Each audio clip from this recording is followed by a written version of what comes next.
Hello, can you hear me?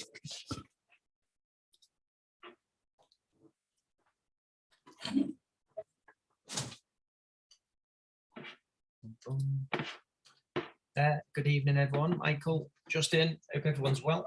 It's that time of the week again, and I've been away for a little while. I've been away with work and things, so it's really good to be back, and hopefully we can have a really good discussion.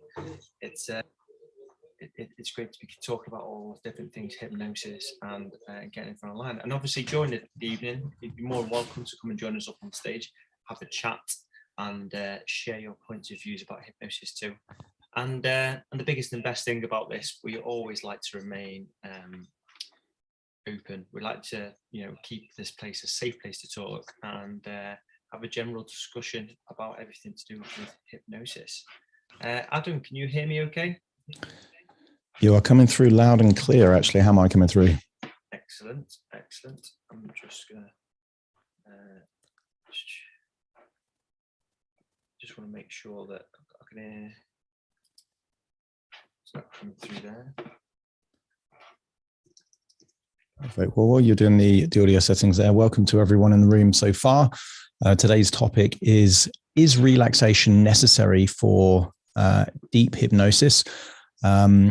And I think it is one of the key things that I think a lot of people, when they're trained in clinical hypnotherapy, generally the first induction is normally linked at some level to progressive relaxation, either as an induction or as a deepener. So I think for a lot of people, there is this kind of inextricable link between relaxation and hypnosis. But it'd be interesting to hear your thoughts in the audience. So at any point, raise your hand if you've got some thoughts on this, any opinions, any questions. Equal, if you know any hypnotherapists or hypnotists or people that perhaps use meditation outside of hypnosis and use it for relaxation, maybe other forms of relaxing activities like mindfulness, yoga, Reiki, those kind of things. Click the plus button, ping 2 or 3 people in. Great to have their thoughts on the conversation as well. Doesn't necessarily mean that we need to have hypnotists on this conversation. Could be anyone at all that has thoughts on relaxation and, of course, the concept of trance as well. Adam, I'm just checking 1 second. I just noticed that you're actually muted on the app. So I don't know if you was even talking then. Interesting. Let's try that again. Can you hear me now? Well, I'm hearing you through Zoom, I think, at the moment. So I'm getting a bit awkward. But, okay. So for those people in the audience listening, I think I was talking for about 3 minutes. No, I'm not. Just to Graham. So I'll repeat some of that again. There we go. There we go. Now I think I'm talking. Excellent. So we're talking about, is relaxation necessary for deep hypnosis? If you're in the audience right now and you've got thoughts about this idea of relaxation and hypnosis, is it essential that the person in front of you is relaxed? Can someone be too relaxed in hypnosis? Is there a danger that people fall asleep? If you know anyone that has strong opinions about relaxation, hypnosis, maybe you've got a belief or conviction that hypnosis requires relaxation or vice versa, feel free to raise your hand at any point. And if you know anyone that could contribute, use the plus button, ping a few people into the room. And, it'd be interesting to look at this from a few different perspectives.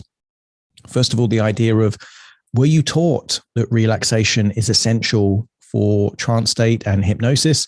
Do you feel that actually sometimes relaxation can get in the way of good hypnosis? Do you have any opinions either way? And do you use the word relax in that kind of cliched way that some hypnotists can do? And I'll be honest, I use the word relax a lot in my hypnosis sessions, generally because I think it's quite a useful thing. What's your thoughts, Graham? Do you tend to use the word relax a lot in your hypnosis sessions? Absolutely. I definitely use the word relax. What does it mean by it, though? I could never really tell you that bit, because I think we can both agree that the word relax is what we want the client to indulge themselves in. Now, let's face it, there's sometimes where I relax and I've got rock and roll on. Sometimes I relax and play my guitar and it's loud. I could be relaxing with a deck of cards in my hands. Relaxation is not necessarily about closing your eyes, feeling like you're in some sort of meditative state. Now, obviously, some people have noticed that, right? Rowan's not here this evening, nearly said completely the wrong name. And Rowan is very much into meditation and very, very different depths of meditation too, which I'm sure if we used to say relax to him, he'd happily sit there and really take a nice deep breath and go into some form of deep relaxation, which some people would call the form of trance. Whereas, like I said, for me, relaxation is completely different. So I like to use the term relax, but I like the person to imagine them relaxing in whichever way is most comfortable for them, of however it be. So I never tell them how to relax.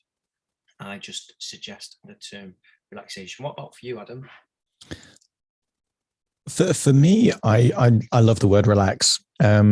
Generally, my view on this is that most people, particularly because I tend to work in London, tend to have high levels of tension, stress, and therefore, even though, and this is my take on it, is relaxation necessary for deep hypnosis, or in fact any hypnosis? I don't think it is at all. I think sometimes actually it's better if there's high levels of alertness or confusion, or, you know, just it totally isn't necessary in my opinion. However, do I think it gives a good experience if they actually relax a few of those muscles that are in permanently tense states? You know, I've had clients that, you know, I can see their jaw is like permanently tense. You know, they've got all that tension in their neck and their shoulders. So I just kind of think, you know, it's a good ingredient to kind of throw into the mix, because if people enjoy the process of hypnosis, then it's going to be something they want to do more often. You know, it's going to facilitate. I consider relaxation almost like the oils in the cogs, you know, totally not essential, but it kind of makes the whole process a bit smoother. And for a lot of the people that I work with, I'm a big fan of this principle of the law of dominant effect, that you can't have two conflicting emotions simultaneously. So therefore, if you're suggesting that they actually release tension and kind of relax, it's very difficult for them to be simultaneously stressed or anxious or overwhelmed if they're fully associated into the feeling of relaxing and letting go of things that no longer serve them. So yeah, my if I'm setting my stall on this, is relaxation necessary? I don't think it is. But is it useful and helpful and pleasurable for a lot of people? I totally think it is. Yeah, absolutely. And one of the things with that is, like I say, I don't suggest what the relaxation is, but at the same time, a lot of the time you see people going into the said classic suggestive relaxed state of relaxing themselves down. And you know, and although I don't tell them how to relax, I may use the suggestion, take a nice deep breath in and relax. And obviously with that idiomotor movement of what they're going to do, you'll naturally find them slump into more sort of a relaxation, which is the classical form of, you know, relaxing every muscle in the body. And I completely agree with you as well. If you can get someone to relax and be in that state, you're going to get them more of a positive change. Now, I remember when I hosted Melissa Tears a while back, and one of the things she stated is you would never get someone to do a positive change if they are sat on a hard chair. Because at the end of the day, a hard chair is not something that's really comfortable to sit on. Whereas if they've got like literally just a simple bit of padding for the bum to sit onto, then what you'll naturally find then is that they'll be more open for change due to the fact of that comfortability. Whereas if it is a solid chair, that you may find the chair's digging into their back, you may find it's just numbing their legs a little bit or something, which would make it a little bit different to change. And it's something I've always kept in my mind, considering that was like 18 months ago now when we did that meetup, and it's something that always keeps in mind. Obviously, I think another thing would always depend on what sort of a hypnotist you are. If you are someone who likes to use a lot of metaphorical state and going through, relaxation or the meditative state is going to definitely increase that sort of imagination realm, which is going to induce dreaming, which is at the same time going to get them thinking more. Whereas if they're obviously very tense, you're not going to be able to tap into that neurological aspect where you want them to be able to go into that thought process. And I do believe that is something that everyone needs at some point during their session. Doesn't have to be all of it, not by any means, and it's not some way over how I work, but focusing, being able to imagine and being able to hit that element that's going to get them visual, even if it's only for a moment, even the most connected, someone who's very, very, very kinesthetic is still going to be able to access that visual aspect for a short amount of time. They may not be able to prolong onto it, and that's why I believe very much so you need to understand the learning abilities as much as you can do for your clients as well, because whether it comes to trying to create a small phenomena for you to be able to test hypnosis, some people will be able to test them a little bit more than what others will be, because of the aspect of their learning and how they see things, whether they are audio, visual, or kinesthetic. Adam, you got anything more on that? Yeah, I mean, I think the stage hypnotists, if we had them in the room today, they might disagree that people aren't suggestible unless they're comfortable, because of course a lot of the time they're standing, a lot of the time they are on wooden stools and things like that. For me, I tend to use a lot of relaxation as a suggestion. I was taught progressive relaxation as kind of induction / deepener. I still use that in a lot of my sessions. My preferred way of inducing a trance state is more disassociation than progressive relaxation. However, I do find it quite useful for direct suggestion. And I do the countdown from 10 to 1 and say, right, 10, your eyelids getting heavier and you're releasing tension around your muscles in your face, because it enables them to focus on small parts of their body and become aware of the tension in order to release the tension. And, I think that's a useful thing. I also have the suggestion, and it is simply a suggestion, that as the physical body relaxes, the imagination becomes more active and alert. Now, there's no science to that at all, but it's a suggestion that they tend to go along with. And, I'm a big fan of kind of, as one thing happens, something else happens, either proportionally or inversely to that thing. Because I think in nature, you see that a lot, as the tide comes in on one side, it kind of retreats on the other. So I think that taps into the activeness to kind of follow this kind of very imaginative journey that a lot of my hypnosis sessions tend to take them on. But at the same time, I think it depends how you define deep hypnosis. If you define deep hypnosis based on theta brainwaves and things like that, then you could say, relaxation is quite a good ingredient for that. If you define deep hypnosis that the suggestibility of the client is very responsive to that, then actually relaxation isn't necessary at all for that, because you can get people in highly suggestible states by creating confusion or panic or coercion. There's lots of ways to get people highly suggestible. You're in the military, Graham. I'm sure if you held a gun to my head and told me to follow your suggestions, I'm not going to be relaxed, but I'm going to be highly suggestible. So, there is these kind of different states that we can access that don't require relaxation as well. So I do think it's a bit of a trick title in the sense that, is relaxation necessary? I think it depends on how we define deep hypnosis. If you're in the audience right now and you've got, an idea of how you define deep hypnosis, and I'm a big fan of podcast and YouTube keyword searches and algorithms and all that kind of stuff. And I tell you what, people prefer to look for deep hypnosis or deep sleep hypnosis than they just look for hypnosis. There is something about depth that makes hypnosis more desirable.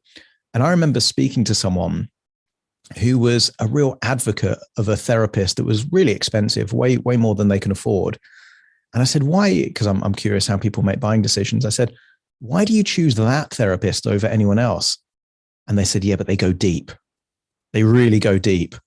And I said, it's clearly a metaphor. It's an analog metaphor. When you say go deep, what do you mean?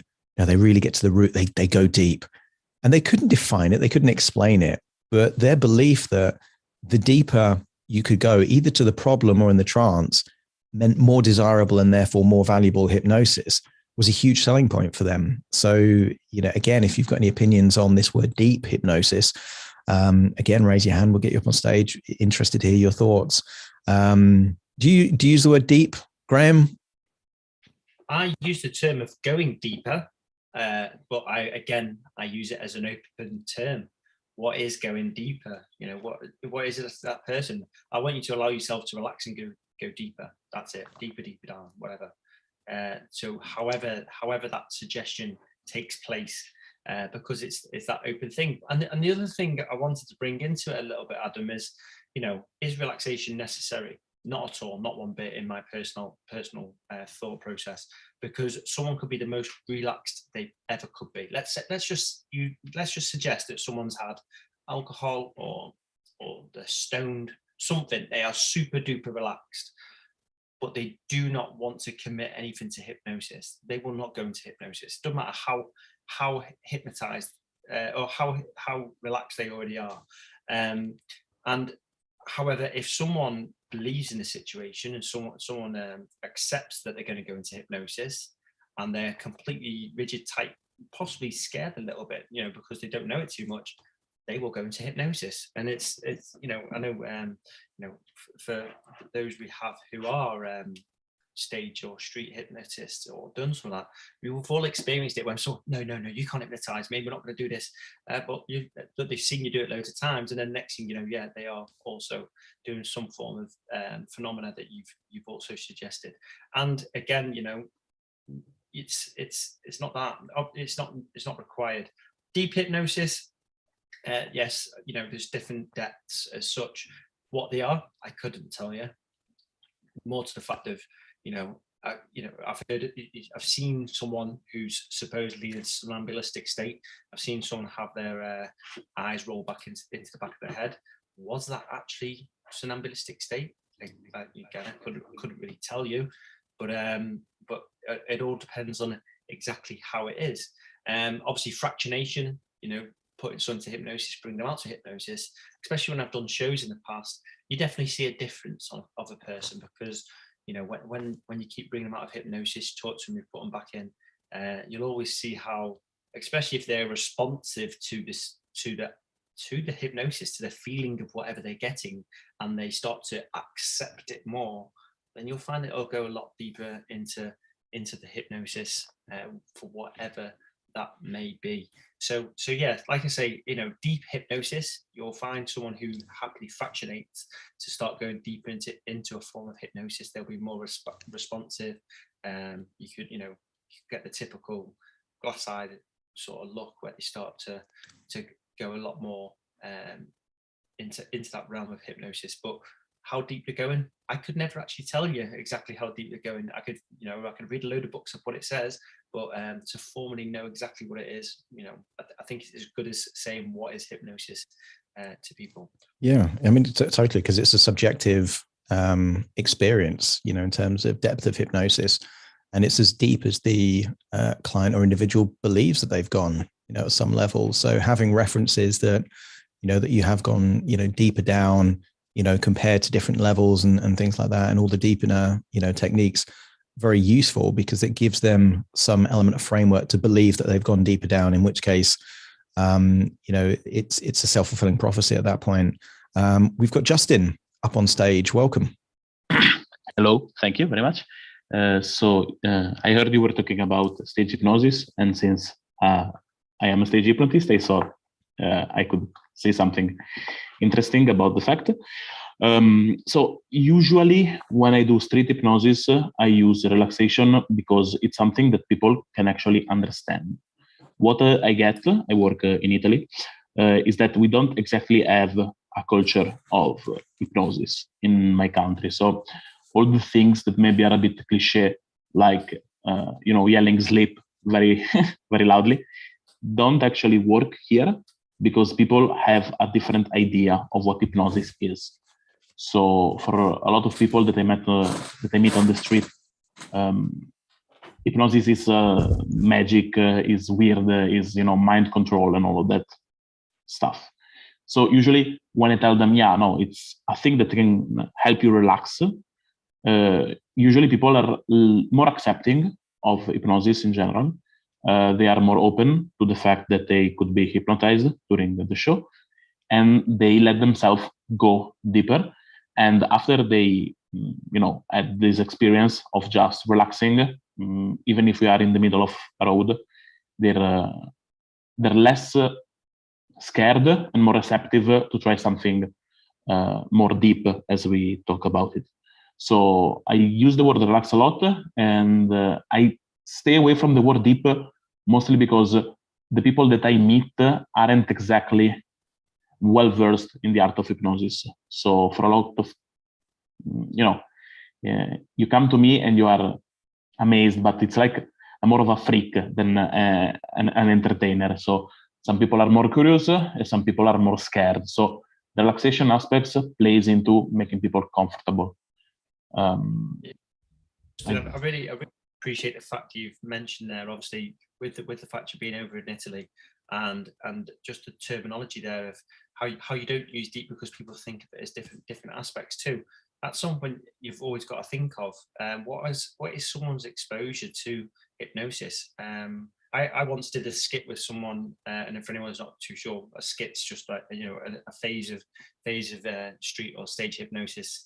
It's just the process where I said to someone, you're not going to be able to, literally this was waking hypnosis more than anything. And I just said to him, you're not going to be able to remember your name. The more you try to remember it, it's like having a cotton bud in the back of your throat. And the more you try to say, the more it just just the typical sort of thing.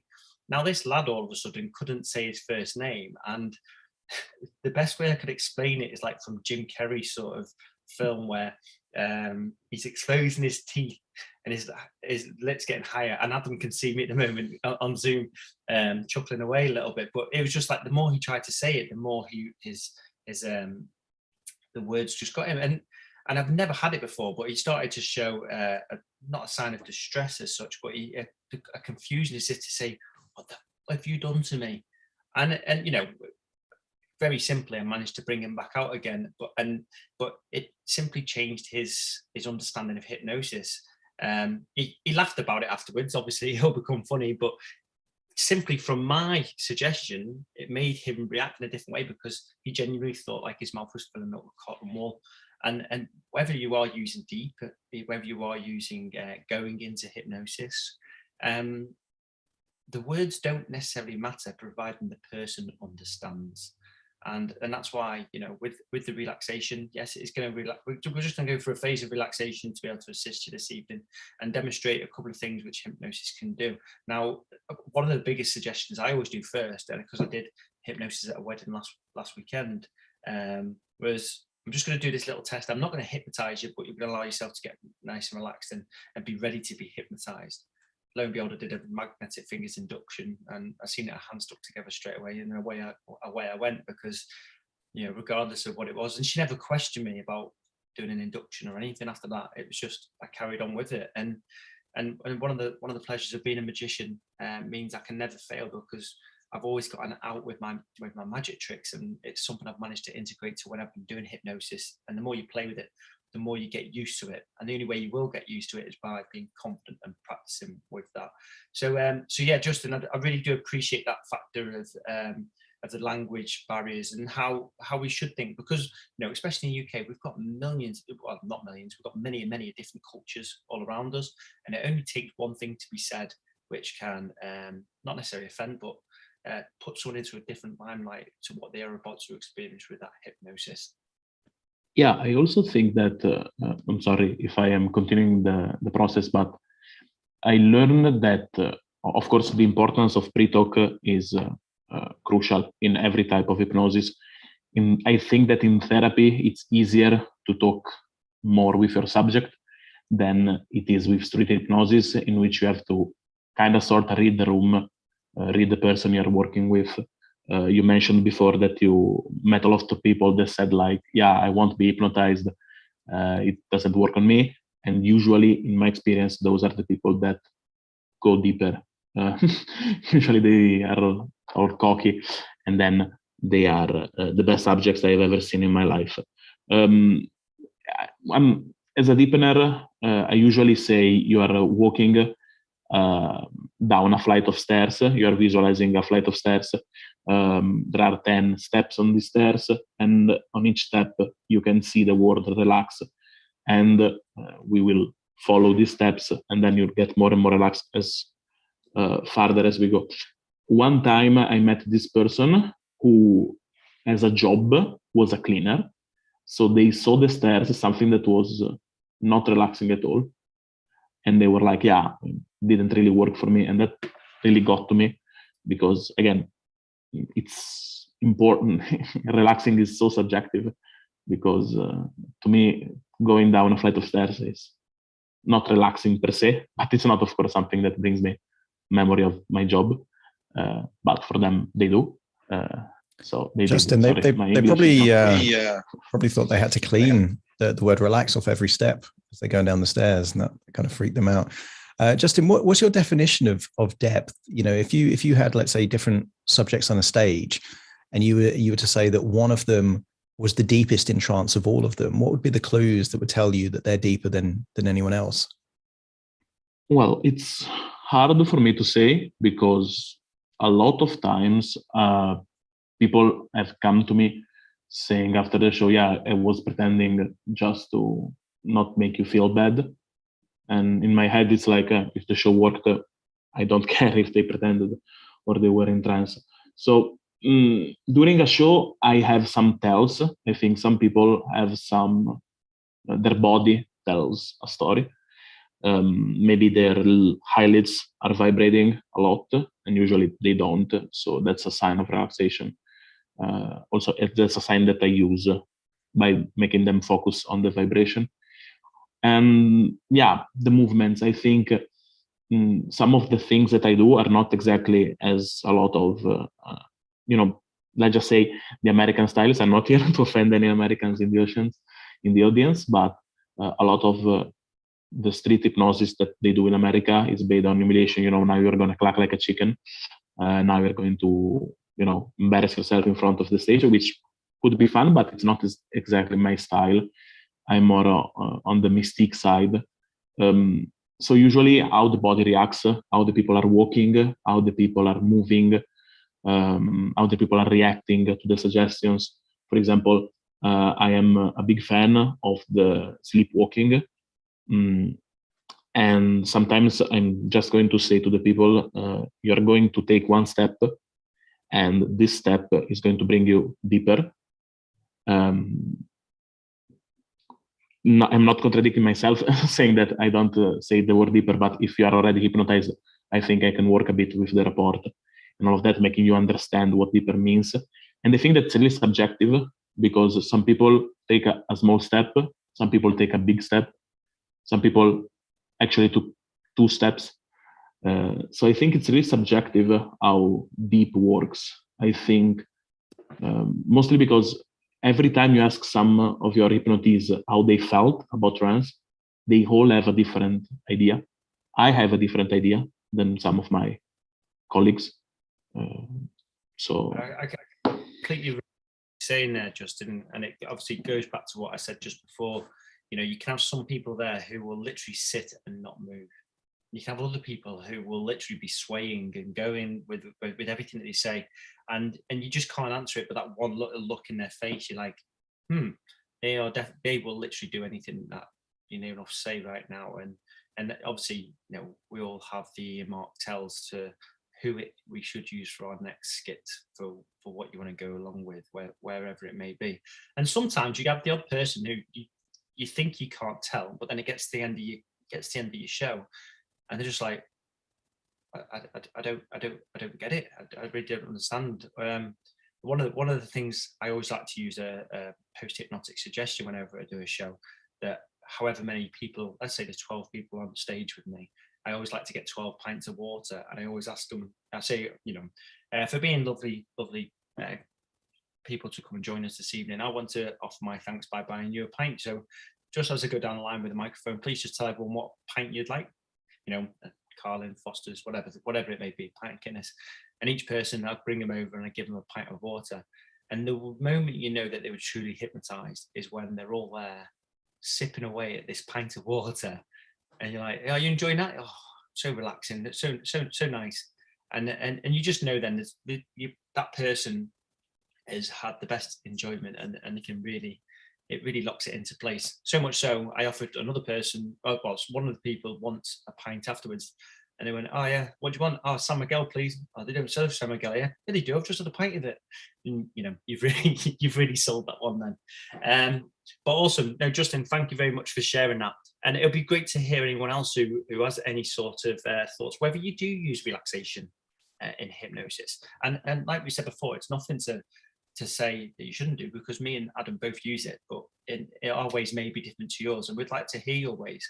And whether deep hypnosis, are you someone who tries to reach somnambulistic? I know we have different therapy trainers out there who like to just teach somnambulistic states because we believe we can do more with it or without it. It's really quite interesting. So yeah, please do share with us about what you believe too. Adam, relaxation then. So obviously, you know, someone's going into hypnosis, we're telling them relaxation. What would you do if someone starts to become tense instead? Would you just keep suggesting relaxation, or would you shoot fire and try a different direction of your session? What I tend to do there, if I can see like visible tension isn't going, what I tend to do is actively get them to increase the tension first. So I'll say, right, I want you to tense all the muscles in your face and make it more and more and more. Because the thing is, sometimes the locus of control of tension isn't perceived to be within your control. So therefore, the logic being that if you can make yourself more tense, then it stands to reason you can make yourself less tense. And also you've got that law of contrast. So if someone makes all the muscles in their face tense, and then you say, now let go, well, then it certainly feels less tense than it did before. So they've already got the momentum moving towards that direction. So I only normally do that in part of the progressive relaxation, if I can see that they're not visibly getting more and more relaxed. And, I've certainly seen in my experience, relaxation does help to get deeper levels of hypnosis, because if we do measure deep hypnosis in terms of more hypnotic phenomenon, which I think is a good framework to kind of, if you're calibrating a client well, to say, okay, when you do this, there's more hypnotic phenomenon than if without that thing. It's a good feedback loop for you to kind of take that on board. So therefore, I tend to find relaxation really does help. But for me, the goal is not to have clients leave the session feeling relaxed. Given how much I charge, that would be a very expensive form of relaxation. I want them feeling resourceful. So in the early days, I would really focus on this word relax. Now I would say the dominant word that I use throughout the session is resourceful.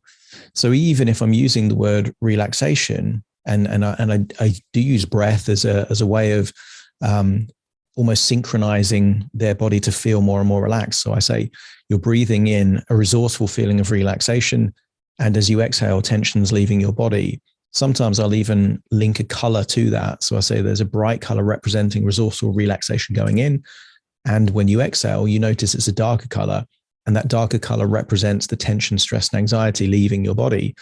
Therefore, with each and every breath, you're going deeper and deeper relaxed.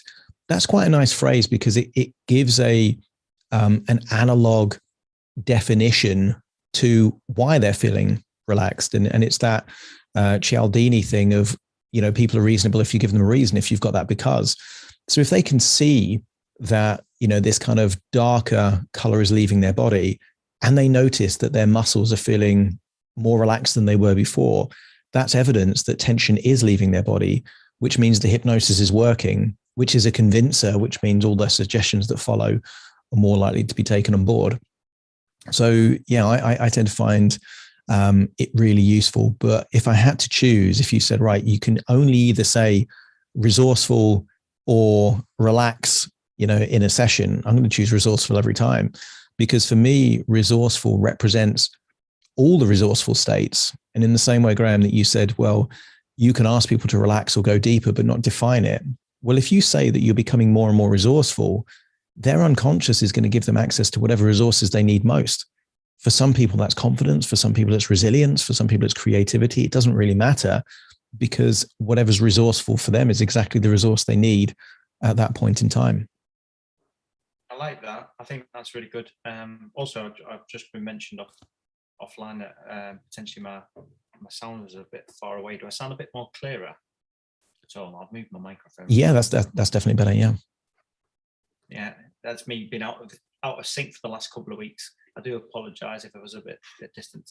But yeah, no, I really do like that actually. Just utilising the term resourceful instead, and how that can be, and also, very much so if someone is tense, that whole tense it up more to help it relax.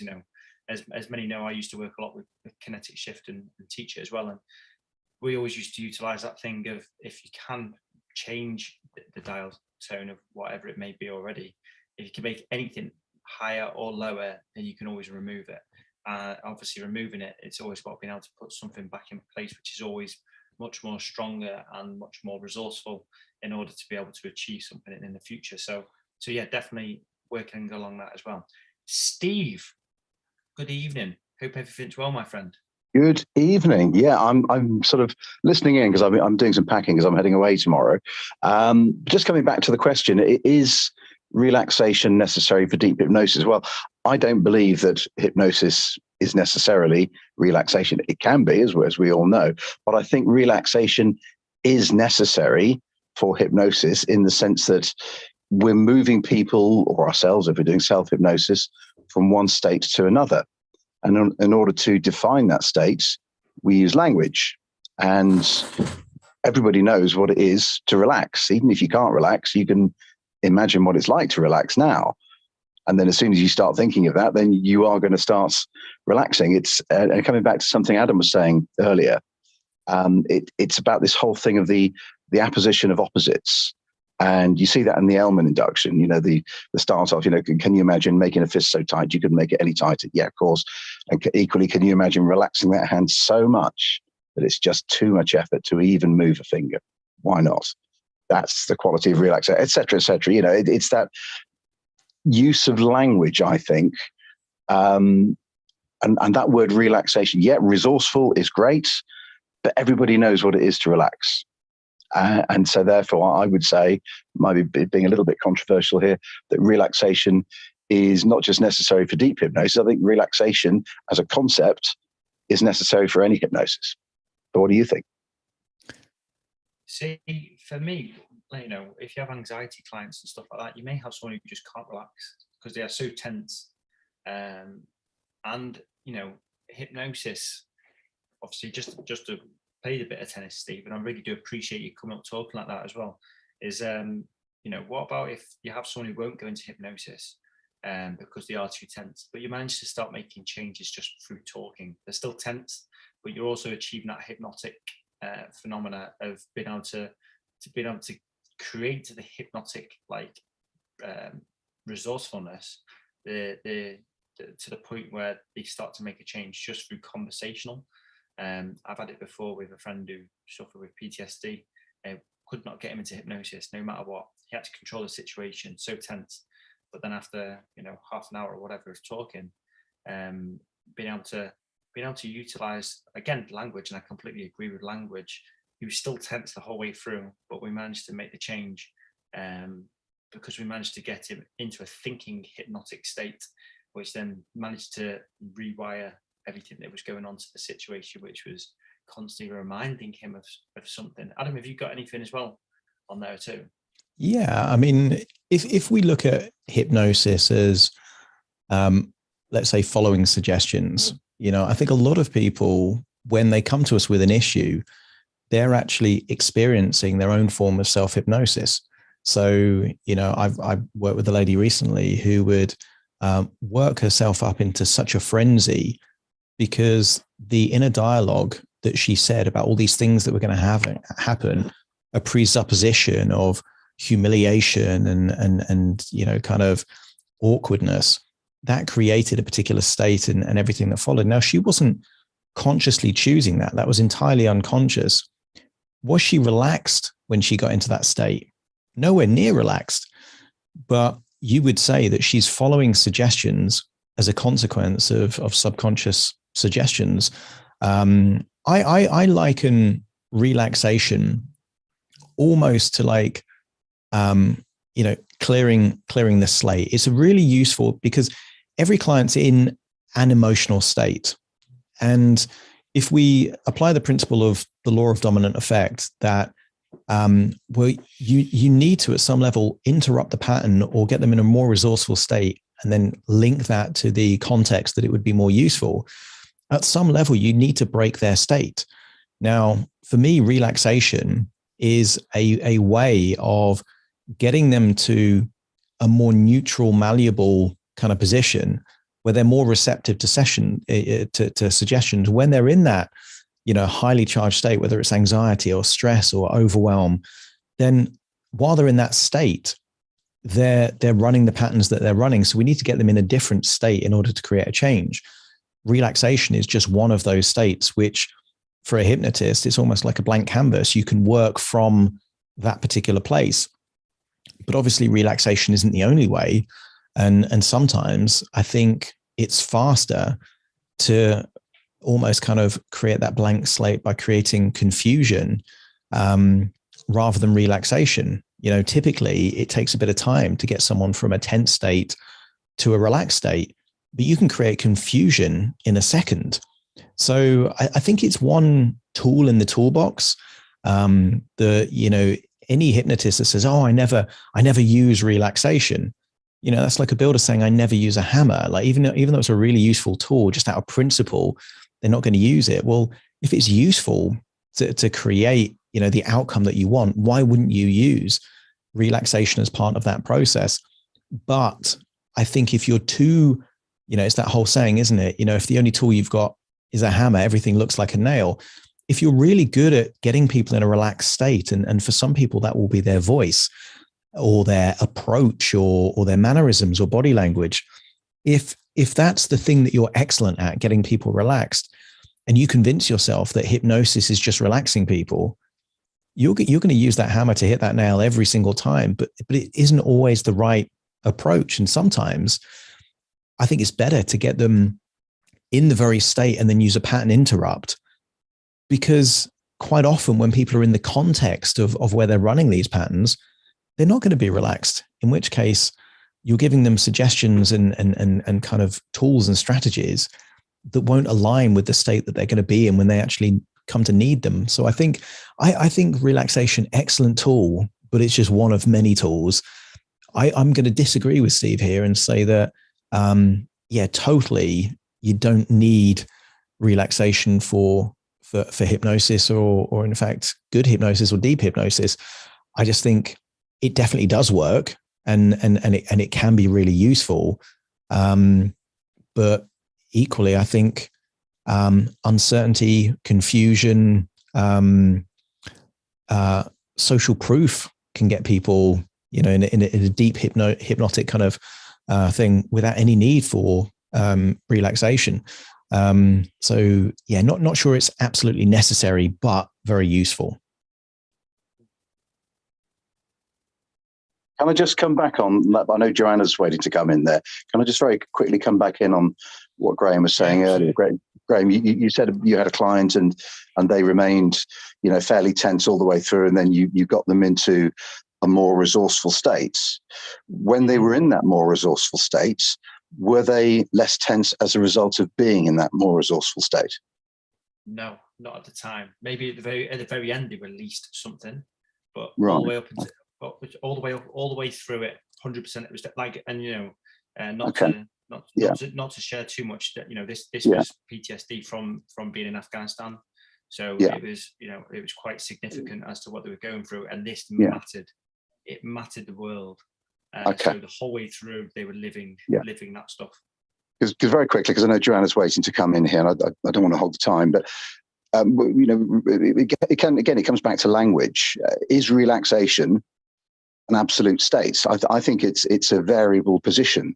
You can be less tense, which means you're moving slightly more towards being relaxed. You might not be relaxed by most people's definition, but it's a variable state. I don't think, you know, you can readily say, you know, I am relaxed, because there might be something which is, you know, even if it's just an itch, which is bothering you. So does that mean you're fully relaxed or not? I don't know. It just comes down to language. Anyway, I'm going to hand over to Joanna. I do completely get what you're saying there, Steve, as well. And it comes back to the very first phrase that's at the start. Everyone's got a different form of relaxation as to what it be. Some people is just listening to heavy metal and things. So I do completely appreciate what you're saying there as well. So yeah, we'll talk a little bit more about it a bit later on. Joanna, welcome to the stage. Please share your question or your point which you've got. Hi guys. So to play off kind of what Adam was saying, I agree with him and kind of what you're all saying to an extent. But as somebody with functional neurological disorder, I just was in a social situation where I experienced so much anxiety, and then I kind of go into a freeze response, like almost a paralysis, and then kind of dizziness, and then I get more anxious, and then so I'm pretty sure I'm in a hypnotic loop. And I kind of wonder your thoughts about this, because to me, I feel like I'm in a hypnotic loop, and it's fed by that anxiety. So my question or point I guess I'm making is, I feel like I'm in a loop, hypnotizing myself essentially with this anxiety. But if I'm in an anxious state, am I more suggestible in that state or in a relaxed state? Now, I 100% Adam's question, because Adam loves playing with little loops. A lot of time, so I'm going to press my mute button, and I'm going to leave Adam to answer this one. Yeah, my and it's a great question, Joanna. My thoughts are, people are more suggestible when they are anxious or fearful than when they're relaxed. You only have to look at governmental regimes. I'm not a conspiracy theorist by any stretch of the imagination, but you look at any government that has more influence over the members of their society, they tend to have a culture of fear. They tend to have a big threatening enemy. They've got a nemesis. And part of that is that if you're doing, you know, let's say propaganda, which I think we would all agree is a form of kind of mass hypnosis, then the more emotive, and a good definition I think of hypnosis is linking a suggestion to an emotion. And it's more likely to stick the more intense that emotion is. As humans, we do more to avoid fear and consequence than we do to achieve our dreams, you know, and that's why most of the population is addicted to kind of food, drink, drugs, you know, alcohol, that kind of stuff, because the average person will avoid unpleasant emotions and try and suppress them with some kind of distraction or numbing form of self-medication. So if we say that, you know, to influence people or to suggest things that people follow, and emotion helps to do that, we only have to look at the societies that we live in to say, well, when have we ourselves been more suggestible to things? Now, I think if we had a time machine and we went back 5 years ago and we said, right, you're all going to have to stay in your homes for like months on end. I'd be like, no way am I doing that. Whenever you go to a shop, you're going to have to wear a mask over your face. You know, I'm going to suggest that to you. And everyone's going to say, no way. And yet we've all lived through this kind of period in history where we all did these kind of things, and were very compliant, very suggestible to things that would have been ludicrous in any other context.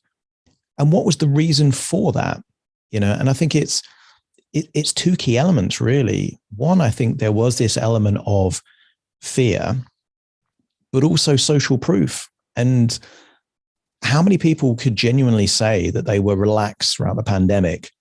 You know, not many people. Anxiety levels went up, but so did compliance. So did people following suggestions. So I think it's a great question, Joanna. And my take on this is that people are way more suggestible when they're scared than when they're relaxed. That's my thoughts. Graham, what's your thoughts? Yeah, I've obviously missed a little bit, as you see, but it's very tricky as to exactly how I wanted it to be. And I do agree. Over the last 18 months, or it's nearly 2 years now, there's definitely been higher levels of tenseness. But I also do believe at times there's been a lot more relaxation as well, because more people have been together with families to be able to go for them walks through the fields, to be able to put work on the back burner. So there is an element of both. But obviously, I missed what you initially said to Joanne for her answer towards. Yeah. So my thoughts to the answer to the question. Are people more suggestible under fear and anxiety than relaxation? Definitely. For me, it's not even close. I think people are more likely to follow suggestions when they're scared or anxious.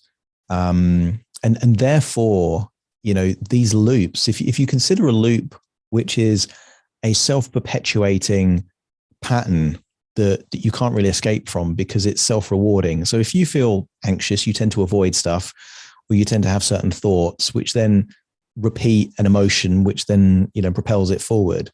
I was a recluse for nearly a year. I was, convinced that something bad was going to happen if I left that room.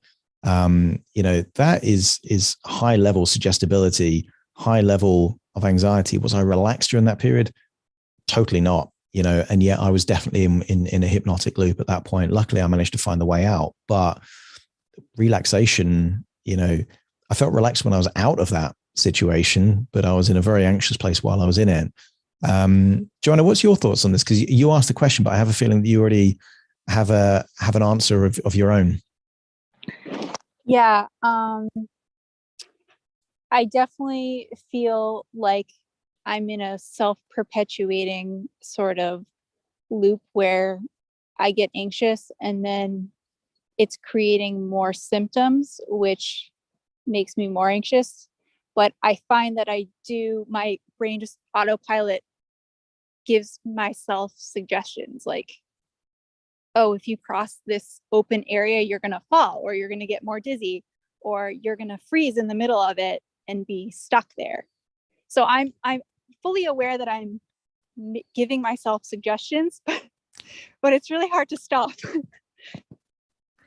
One other thought here, and I know, Steve, you've got a background in sales like myself in terms of influence people in a corporate or business to business kind of environment. There are, I think, lots of, if it's a Venn diagram, I think hypnosis and sales overlap quite well. You're using communication and language to influence an outcome. In my experience of influencing people within a sales environment, I'm more likely to close, and you can reframe that as, have someone follow a suggestion. If I use something like fear of loss, then if there's just really high levels of rapport, you need the rapport to communicate the proposition. But sometimes what gets it across the line is that kind of fear of loss element that they could miss out. I don't know if what your thoughts there are, Steve. Yeah, I know where you're going with that. In my experience, when we used on occasions fear, cancellation, because it's a bit like when we do a shock induction with someone. You've got to go into some sort of a deepener afterwards, to magnify that state. They get that sort of PGO spike going through them, and this happens in sales. And I don't think it's a PGO spike, incidentally, but people can get very, very excited and or even be very, very frightened. I used to be in the renewable energy industry, and we used to scare the crap out of people about their energy bills going through the roof. And guess what? We were right, but that's beside the point. They would very often buy out of that excited state, and yet there was a very, very cancellation rate on those. The business that stuck was when we had rapport. And rapport comes by being relaxed and trusting someone. And I think then you get lasting change. I think, yes, you can, this is like the sergeant major scenario, and you got the new recruits, those who've been in the military, you know, and when he's shouting at you right in front of your face and spittle going all over you, you're going to do anything because you're terrified. But I think that only has a short-term effect, and unless somebody's continuously exposed to that. So with change work, with hypnosis, I think when people get relaxed, when we establish rapport, that is a form of relaxation. So I'm being a bit cheeky, but I'm trying to play devil's advocate on this, coming back to this point that I'm saying that I think relaxation is necessary. I'm just saying that for the sake of the conversation. You're doing a Bob Burns on me. You're playing the devil's advocate there. I get what you're saying, and my thoughts are, you know, I'm kind of playing devil's advocate to myself, because I don't think I've ever done a hypnosis session where I haven't used the word relaxed or encouraged my client to become relaxed. So I know I might be coming across here as saying, no, like relaxation isn't necessary at all. And yet I use it in every single session. So my kind of take on this is that, yeah, I genuinely don't believe it is necessary. And actually, going back pre-pandemic, when I'd have a room full of arachnophobes, you know, quite often, you know, they had heightened levels of anxiety, but you could get them in a relaxed state, even though they knew, like in a few minutes, they were going to be holding a massive tarantula.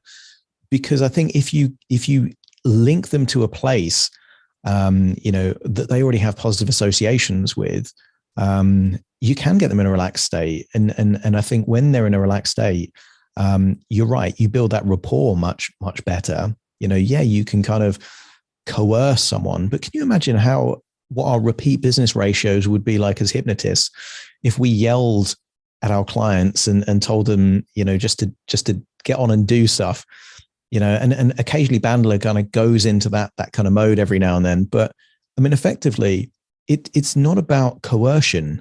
It's about influence, and you want to influence the subconscious mind, not yell at the subconscious mind, because, you know, it's going to have some element of resistance. Where I do see an element of, you know, fear being used more is where it becomes more kind of linked to control. And I think I wouldn't want to work in politics at all. You know, I think it's a poison chalice. It's an absolute, you know, viper's nest of kind of issues. But if it was my job to influence a whole country to do stuff, and I had to get the whole country kind of inspired and relaxed about doing something, or fearful, and it was my job to make sure that something got done, I'm going to be the biggest monger of fear that's possible, because that's going to be a more effective to that outcome. And I do think there would be people that have, you know, very, you know, difficult decisions to make, big agendas. Something has to be done. Maybe they're well-intentioned, maybe they have an agenda, who knows? But if you're talking about influencing people on a massive scale, fear has been time and time again proven to be the single most effective way to do that on a mass scale. And unfortunately, I think a lot of people, they don't see that. They don't see it. We're fortunate in the sense that we can see how language influences emotions and emotions influence suggestion and therefore behavior. But the average person looking at the news, or the average person listening to a politician, they don't see it through that lens. And therefore, you know, I've got family members that have been absolutely terrified the last 2 years, you know, and when you ask them about it, they can't really define why, but they just are. And therefore much more easier to be, you know, suggestible to certain things. Yeah. So, you know, I know that there's a little bit of devil's advocacy there, Steve. I like it because it makes it for more of an interesting conversation for us. So I definitely appreciate that. Graham, what's your thoughts? Yeah, you've got to have everything in place, and I pretty much agree with you. It's like we're starting to get into that point now where we're going to start going to circles. But relaxation, Yeah, Steve, I appreciate, obviously, devil's advocate has got us talking, got us putting on to points, but yeah, we've got to play with everything there to keep it on point. Joanna, have you got anything else that you wish to ask from before? Did you get everything you thought you needed? I'll throw out a question. Go on. It's a little off topic, but as far as an individual, whether they're in a loop or not, say they're in a loop, just for purposes of the example, is it easier for somebody to respond to their own self-suggestion or suggestion of another person? I personally would say it's easy to respond to their own suggestion, more to the fact that you're daily running that same conversation and whatever it is. Now, I always used to use a metaphor with anxiety clients that whenever something happens with the anxiety, you can only ever double it, because let's say, for example, the very first day that thing happens, whatever the episode is, the next time it happens, it comes together and it doubles. The next time it happens, it just, you've already felt the stress from last time, you keep doubling it and doubling it and doubling it. And then I used to use I used to go from there until it become like a snowball, and you end up like a snowball. It becomes that big, you have to start pushing it around, and it starts to attract everything else to the outside of it. And obviously, the more things that you keep telling yourself about this, the more you're always gonna keep adding to it, so to say.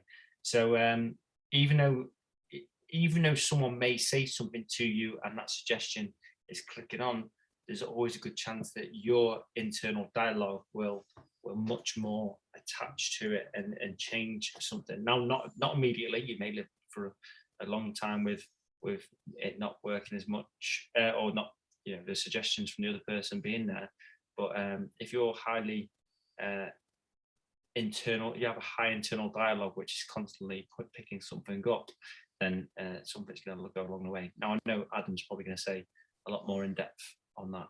Yeah, my thoughts is that if we define it as a loop, then by definition of it being a loop, it's already an internal suggestion that is creating that emotional state. And the metaphor that I use for this is that it's very difficult to change the programming of the code that you're already running while you're running it.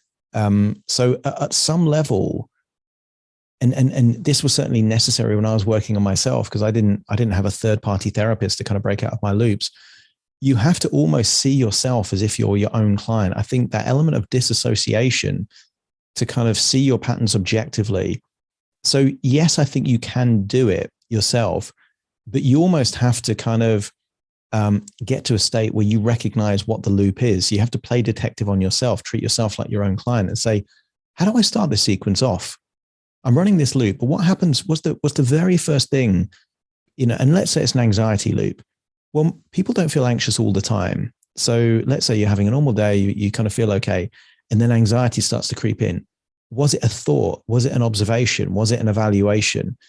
And once you know that sequence, I call it a recipe, then at some level, you can then say, right, how do I mess this recipe up?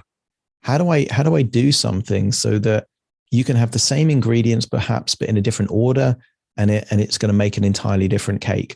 Or how do you interrupt that pattern so it doesn't fire right and work in the same way? And I think it's easier. But look, I mean, in our own lives, we do this. When you might have a friend or a family member and their life's a bit of a mess, and it's so obvious what they need to do differently. It's so obvious. And yet, they can't see it themselves. And meanwhile, they're looking at your life and thinking, why don't they just do that and that differently? And it's difficult to see yourself objectively because you are the very person. You're seeing it through the lens of all these attachments and your ego invested in certain things and your own beliefs about your identity. So, Joanne, I think it's definitely possible that you can break out of your own loops It's just tricky to do that because you're running the loop by definition. Whereas a third party, and I've done lots of sessions recently where I've kind of had volunteers talking about some money blocks and issues about money. And, I record like a little 5-10 minutes, kind of review at the end of them. And in virtually every case, they say, you were able to figure something out in a few minutes that I didn't realize for years. And it's not because they're not smart. It's just because they're in the pattern. They're in the loop. I've got the benefit of objectivity of seeing it from the outside in. It's easier to kind of make an intervention when you've got that kind of objective clarity than if you're the one, kind of in the middle of there, if that makes any sense, Joanna. Yeah, I mean, I've looked at this kind of objectively because this has been going on for coming up probably 3 years. Looking at this objectively, when I get into this loop, like what environmental pieces are causing this, and I can pretty well figure out all the triggers. So I guess kind of going on your metaphor of a recipe, kind of like pre-planning, when this particular trigger comes up in the environment, then I'm going to do XYZ to kind of like interrupt the loop. Yeah, but the other thing of a pattern interrupt though is that what makes the pattern interrupt most effective is the element of surprise, and it's difficult to surprise yourself because you know what's coming. That would be like trying to make you jump by saying boo, and you're the person that's going to do that. Like that's really tough to do. We've all done it occasionally. We've seen a reflection of ourselves where we didn't expect, and we've, freaked ourselves out. But I think it's really difficult to kind of interrupt the pattern unless you're willing to attach a different emotion to it. And I'll share a quick example because I know Graham's got something to say on this. The way in which I encourage one lady to interrupt her own pattern and to do it herself, it was my idea, but she's the one that did it. She was overweight. And the main reason that she was overweight was that she was eating takeaways most weeknights. And her justification was, I've worked really long hours. I'm coming back home. I don't have the time to cook. I don't have the time to shop. And so she would buy takeaways, high calorie, all the kind of foods that would kind of make sure that she either gains weight or maintains her weight. And I said, look, I want you to eat more of this takeaway food on one condition. You eat it naked in front of a full length mirror and you look at all of the parts of your body that you're not happy with and try your hardest to enjoy the food that you're eating while simultaneously looking at the excess body fat. Now, she just saw that as homework and weird homework at that, but it was a pattern interrupt because most people disassociate from the consequence of behavior that's generally gratification led. This meant that there was no place to hide. She had to associate into that. And the moment that she figured out that actually she couldn't disassociate from the consequences of eating takeaways while simultaneously looking at herself naked in a mirror, that's it. The pattern was broken. The loop was broken. I wasn't there. This was her homework. She broke the pattern. She did it herself. She didn't know she was going to break it, that would be the consequence of looking at herself naked in a mirror, eating takeaway food. But that's what happened. And I think sometimes you either need spontaneity, and that could be you just deciding right then in the moment, you know what, enough of this. I'm going to do something entirely different, because that's the easiest way to break a pattern. Do something that isn't part of the script, add a new ingredient into the recipe, do something surprising, do something spontaneous, do something that is different to what you normally do. That's a pattern interrupt. But ideally, if you can link it to an emotion that is different to the emotion that you've had before, then that's even better, because not only do you break the pattern then, but you positively reinforce an alternative neural pathway that has the probability of being the dominant neural pathway in that same context in the future. So if you can turn fear into courage, isn't that the purpose of a Tony Robbins style fire walk? It's not that you get good at walking on hot coals. It's that you link a different emotion to the same thing that you didn't think you could do before. It's the same principle. Let's not just aim to interrupt a pattern, but link a positive emotion to the payoff you get by interrupting that pattern. Graham, what's your thoughts? Yeah, and actually, it's quite interesting, Adam. Did you notice, or did she report back that the food started to taste different by any chance because she was now out of that loop and staring into the mirror? She couldn't do it. Is the key thing. Yeah. I said, right, I want you to eat takeaway food every single night of the week for 2 weeks. Come and see me for the next session. But you got to be naked in front of a mirror. She could only do 2 or 3 days. And she said it reached a point, and she brought herself to the point of threshold where she said, enough is enough. And why would I put myself through this again? And the moment that what was a positive association then becomes a negative association, well, then you've created a new loop. Every time she walks past the takeaway, she's going to get images of all the body fat on her body that she doesn't want anymore. How do you justify going into the takeaway, spending too much money on poor quality food, knowing that it's taking your life in exactly the opposite direction that you want to take it? So I feel that as hypnotists, we're in the business of breaking loops, but more importantly, installing new loops that are positively reinforcing rather than negatively reinforcing, because then, they're going to stick and then new habits get created. 100%, mate, 100%. Joanna, obviously one of the little things I could suggest it, and it's something I actually spoke to Adam about before with a client I've recently had. It's just a simple classic, having an elastic band around your wrist. And if you're about to come into this said situation, it's just flicking, giving the elastic band a little bit of a spank against your wrist, so then it makes you go, ooh. And then at that moment, you've got that chance to reprogram something, because all of a sudden what your brain, let's just say your fear was going into shops, you're about to walk into Tesco's or Walmart, wherever so be. Literally, you'd normally go into some sort of panic, but because you've now hit your wrist, you've got an element of pain, which is sparking you to think differently. And therefore you can say, well, rather than going in worried about something, I'm going to go in there singing my favorite song, which makes me smile, which then, exactly what Adam was saying, you're already creating a different loop. But don't try and keep it that every time you go in, you sing your favorite song, because then you're only ever going to write another loop, which you could lead down the same garden path. So I don't know, let's say the next time after that you go in there skipping, or the time you go in there after that, you're going to make sure you smile at someone, because then every time you're doing said loop at the start, because you're doing it different, every time you're rewriting something different, and therefore you'll get a different response. Now, if and when you get to that moment of where you would have normally been worried about the said thing, once you've done it afterwards, find a way of complimenting yourself, actively talk about yourself, talk to yourself and say, thank you. Again, it's that moment, exactly what Adam said a minute ago. That woman would have sat there and had her takeaway and not even thought about it. She would have grabbed the spoon, thrown it down the mouth. And the reason I asked about if it tasted different is because she probably never really ever tasted it. She never told herself how it tasted. Likewise, you'll go through this loop, you'll get to the end bit and you'll go, oh my God, I hated that. Well, why did you hate it? What was it you actually hated? I had a friend who went on Smiler recently at Alton Towers. He went, it was fucking horrendous. It was terrible. I went, what was terrible about it? He goes, I don't know. I just closed my eyes. What? So you didn't actually see what happened? Or was it the fact that you in the queue? His statement was, in the queue is just bad enough. So is it more the fact that when you was in the queue, you told yourself how bad this was going to be, so therefore you put yourself into a loop and so on and so forth. I'm sure you're all more than clever enough to figure that bit out. So obviously I implore you to do something.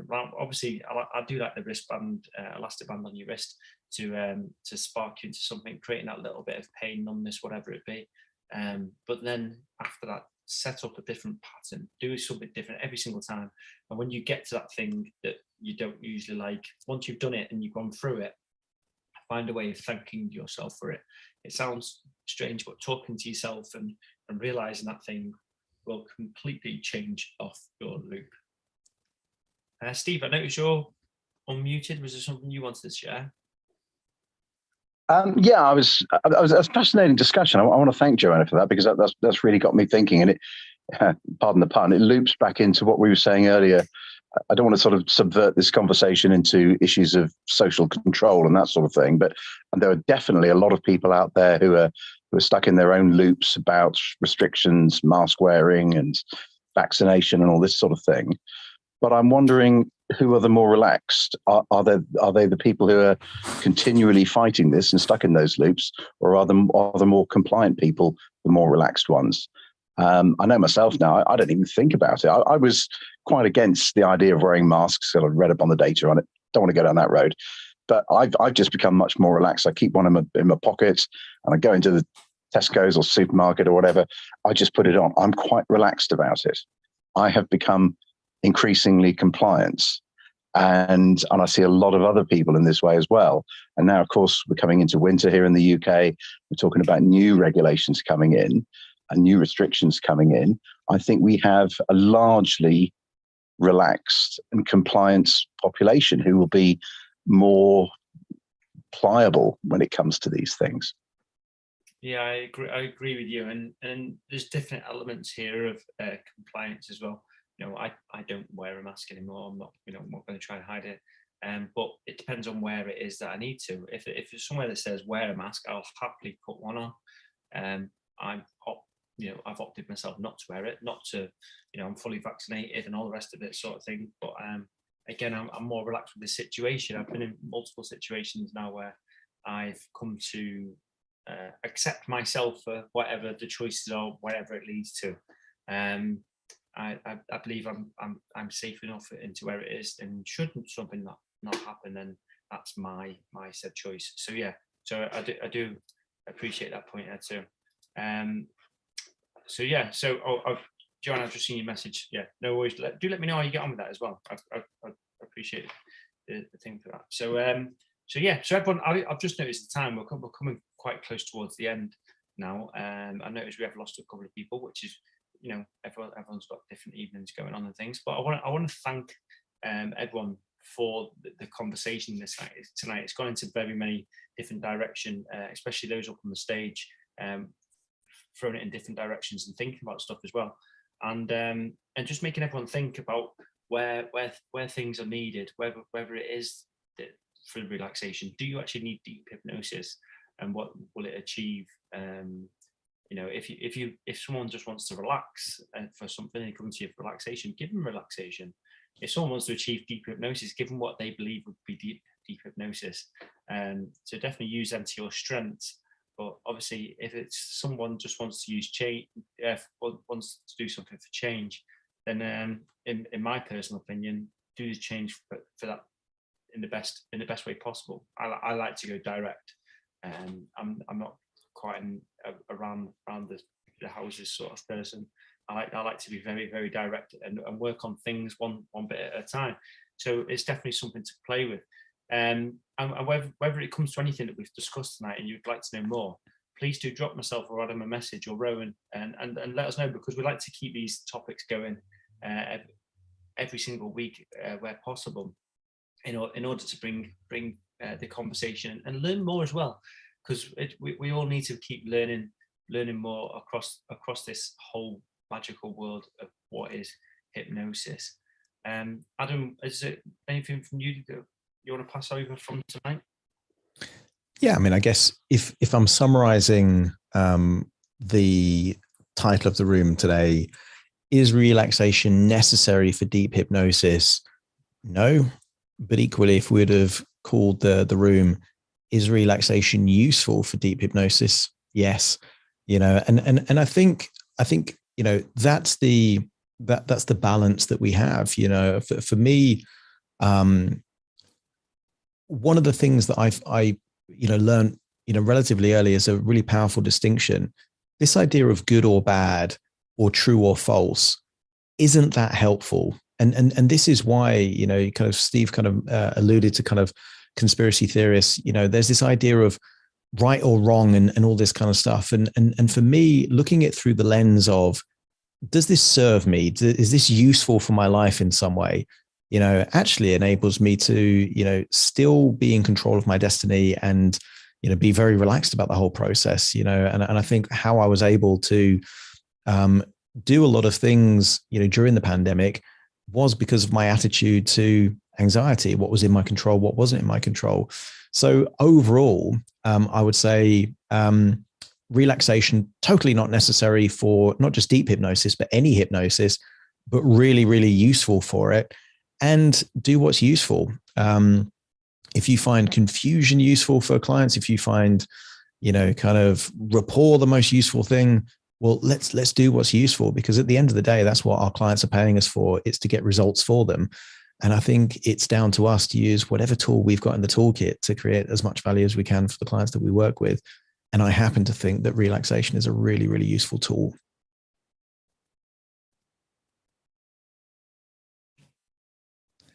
I think you might be on mute there, Graham. I can't hear you.